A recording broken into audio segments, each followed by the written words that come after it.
I wonder if I can exchange this blue key for a blue key in Doom. What's going on, everyone? It's the Niskel! Welcome back to Resident Evil Code Veronica X. In the last episode, we got the emblem card, and now we can go all over creation, unlock everything. We unlocked a new shortcut, which is really nice, since we looked through a security camera just to see what was going on in the contamination ward, or whatever that was called, a special laboratory, that all of a sudden, after we picked up the bowgun, just everything went wrong. And all of a sudden they needed to contain a biohazard outbreak, but not anymore. It has finished clearing out. Just so happens, as we were looking at something we needed in that room, the entire biohazard contamination was stopped. So cool. And guess what? Yes! I always love this sign, when we can get rid of cards and keys. That is the best sign that you're actually progressing. Like in all the older ones where you just have a giant puzzle mansion, yeah, getting rid of keys is a really good sign, because then you can just explore everywhere and eventually get farther.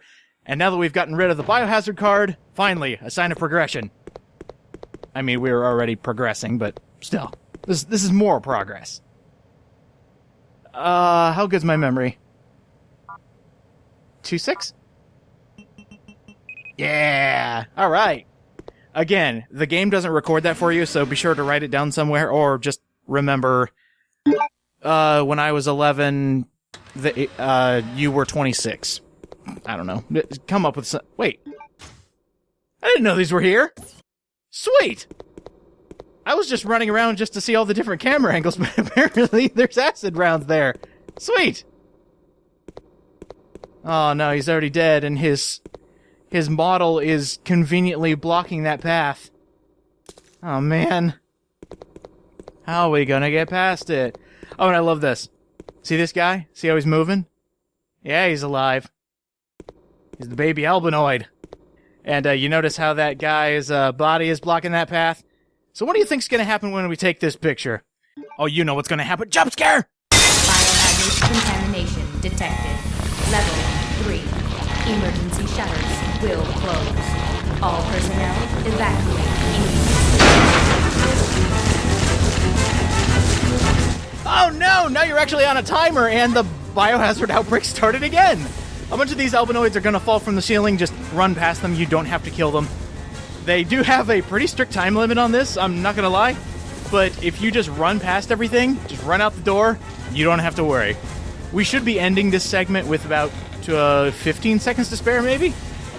Because, yeah, this is Resident Evil, so the timers go through the doors. Oh, okay, we had plenty of time, we had 20 seconds left. Oh, no dramatic roll! Oh, action movie contract revoked! Yeah, since we now have everything in that part of the biohazard lab, so since we ditched the card, we no longer have to go in there, and we get to deal with that lovely siren every time we come back in here. Believe it or not, I think that's the last time we'll ever have to go back there. Cool! Cross one establishment off our list, we never have to go back. Can't really think of any reason we would have to go back there. I might be biting my tongue on this later. No, we don't have to go back. Okay, sorry, it's a small debate with myself. But now that we have the painting, we have places to go, we have things to unlock using the emblem card, let's go do all that.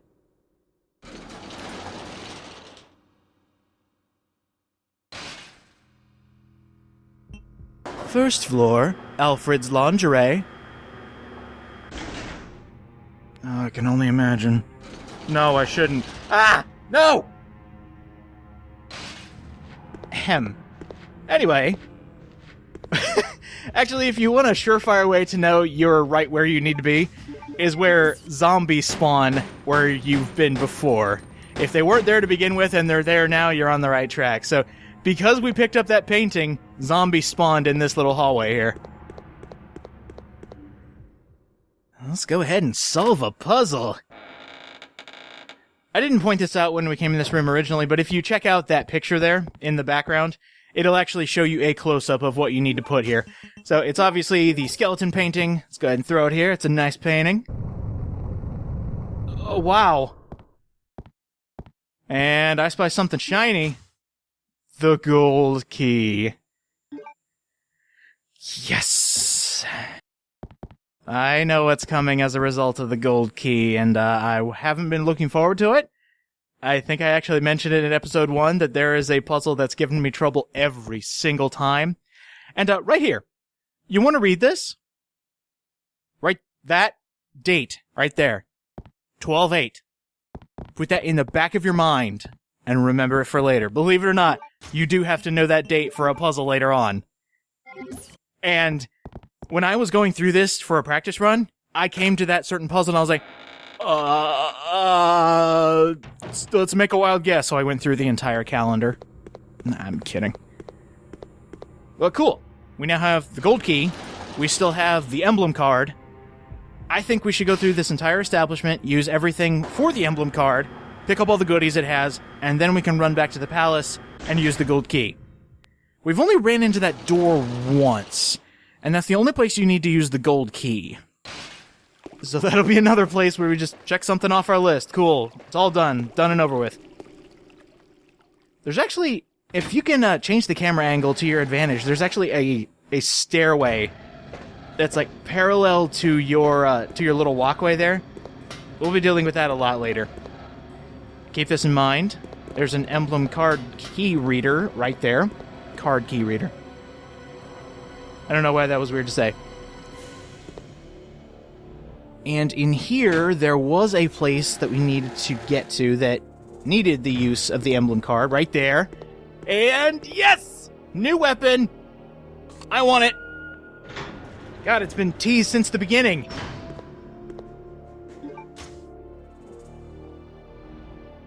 Oh, heavy firepower. The grenade launcher. An excellent weapon. It can be used for long-range attacks and close-range attacks. It all depends on what ammunition you put in it. There are 4 different types of ammunition. That's the most regular types of ammunition you can put in the grenade launcher, to my knowledge, for any of these games. In Resident Evil 3, you could mix different types of grenade launcher rounds, but I think that still only came to 3. But this one, you have... Let's see if I can get this. Acid, fire, regular grenade, and BOW gas.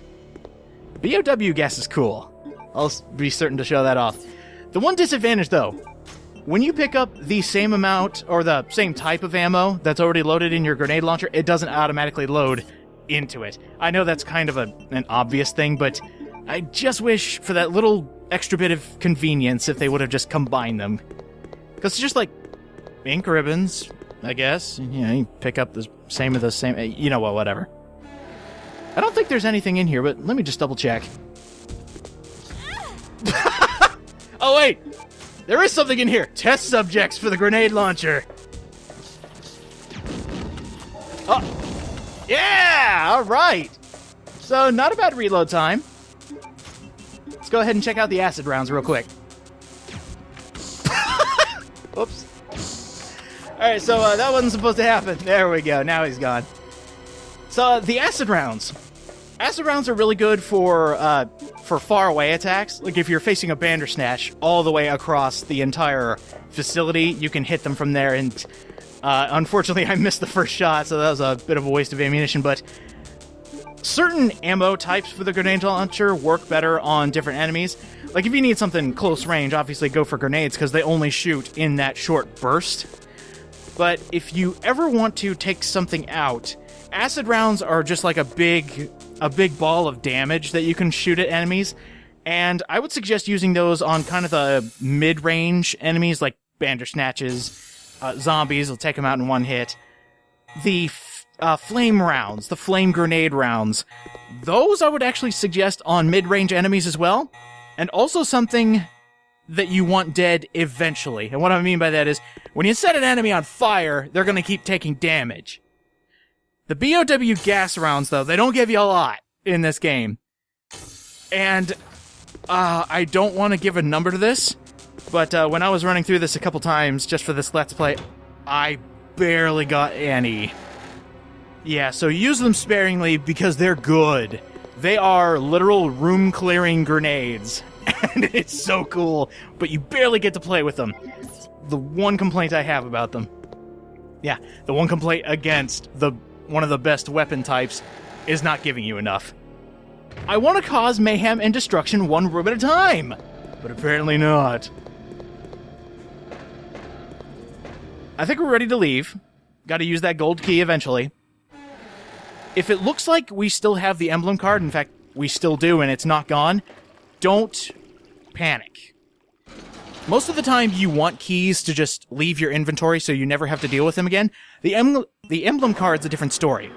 We still have to use it later on, so I would suggest after you get all the goodies on all 3 of these floors, oh, technically 2 floors, but you know, whatever, go ahead and put the emblem card away. You won't be needing it anymore as Claire.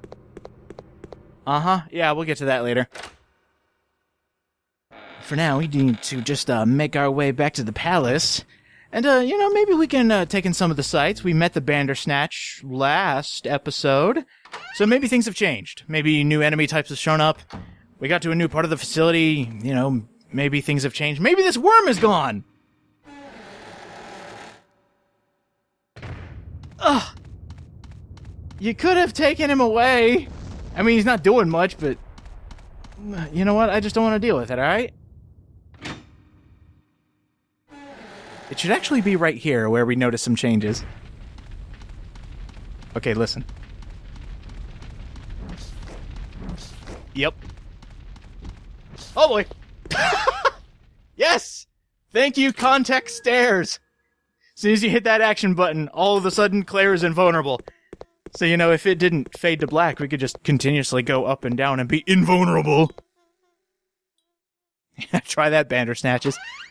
Yeah, now we have 2 Bandersnatches on the way to the palace. It's not that big of a deal. You can actually try dodging them. It's kind of hard to do because they got that big hulking arm. And actually, the best way to avoid them, I'm not kidding, is to run towards that hulking arm. That stretchy arm is actually the worst way for them to get you if you get too close to it. Because when they go to attack you, the hitbox is on the hand. So if that arm is trying to get you and you're too close, it's going to go past you. So just keep that in mind when you're wanting to avoid them. Never go towards the small arm. This is just like outsmarting Nemesis in Resident Evil 3. You gotta know where he's going to end up hitting you. And with Nemesis, you wanted to be on the hand that wasn't holding a goddamn rocket launcher. But for the Bandersnatches, you just gotta watch out for that big arm. How did they get those gigantic biceps? I guess we'll never know.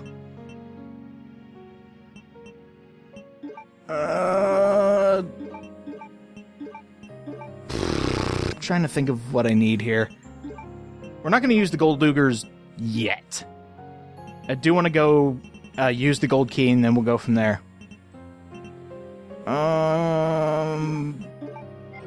Wow, you know, sorry, I'm a little indecisive. There we go. Maybe we'll load this up. Yeah, we'll run with this. I should know what's coming in the gold doors. So we'll take some heavy firepower, we'll take the pistol, give the bowgun a little bit of a rest. Let's go ahead and explore. This is another thing that has changed. As soon as you have the gold key, I think that's when this triggers, because that's when the Bandersnatches show up. Zombies are also throughout the palace. You don't have to worry about them. And, oh, that's the silver key. Never mind. Yeah, down this hallway is the gold key. Alright.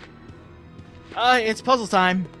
It's puzzle time, and if you have played Code Veronica X, chances are this was one of the ones that may have tripped you up.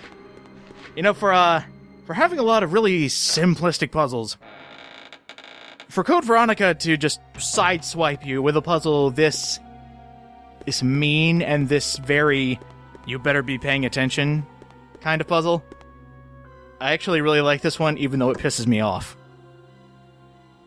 Oh, gold key, gone. I just envision everybody in the Resident Evil series, as soon as the key's done, you just throw it over their shoulder. Forget it. Here it is. The painting puzzle. This is a mean puzzle. You got 7 buttons to press in the correct order. All of your clues are here. This candlestick, valuable clue. This up here, this letter, is your solution. You want to read through this very carefully. Now, I'm going to go through it. I'm not going to explain it just yet, but when we actually get to solving this puzzle, I'll explain it. because it took forever for this to finally click in my mind to where I could get it every single time. It's all based on the wording. You want to be sure to keep a close eye on how they word things, because this is dealing with the Ashford timeline. What we're going to be dealing with is all of the masters of the Ashford family, and in what order, from the beginning to Alfred. It's all leading up to the present. So, you keep that memo. We're gonna look at that a bit later. Your last button is actually right there. That giant picture is your final button that you're going to be pressing. But let me go over the pictures that we do have, just so you can see if you can figure it out if you were paying attention to what we were looking at. So you've got a beautiful woman holding a tea set, and I would also suggest going to every picture and just seeing how they describe it. So pure white candlestick. It's going to give you little hints like that. Don't push any of the buttons. Okay, picture of red-haired man has an earthenware plate. Okay. Middle-aged man, red-hair twins, tea set. Keep that in mind.